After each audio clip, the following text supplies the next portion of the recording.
नाशिकच्या जेलरोडची ओळख असलेली पाण्याची टाकी अखेर काल मध्यरात्रीच्या सुमारास जमीनदोस्त करण्यात आली. ब्रिटिशांनी 1927 मध्ये नाशिक रोड मध्यवर्ती कारागृह सुरू केले आणि याच कारागृहालगत असलेल्या पोलीस वसाहतीला पाण्याची सोय व्हावी यासाठी 10 लाख लिटरची क्षमता असलेला हा जलकुंभ उभारण्यात आला होता. ज्यावेळी मोबाईल फोन आणि दिशादर्शक साधनांचा अभाव होता त्याचवेळी कुणाला भेटायचं असेल तर पाण्याच्या टाकीजवळ ये अशी ओळख या जलकुंभाची बनली होती. तब्बल 9 दशकांपेक्षा जास्त काळ पाऊस, ऊन, वारा सोसवत हा जलकुंभ उभा होता.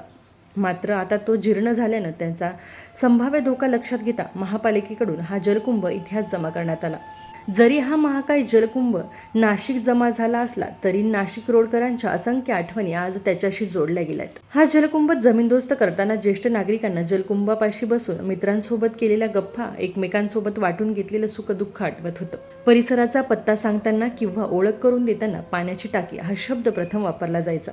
त्यामुळे ही टाकी नाशिक रोडच्या सामाजिक आणि सांस्कृतिक स्मृतींचा एक अविभाज्य घटक बनली होती. एकूणच नाशिक रोडचा हा ब्रिटिशकालीन जलकुंभ अनेकांचा दोस्त आज जमीनदोस्त होऊन तो इतिहास जमा जरी झाला तरी तो आजही नाशिककरांच्या मनात कायम आहे. नवतेज महाराष्ट्रासाठी प्रतिनिधी रवी जाधव, नाशिक रोड.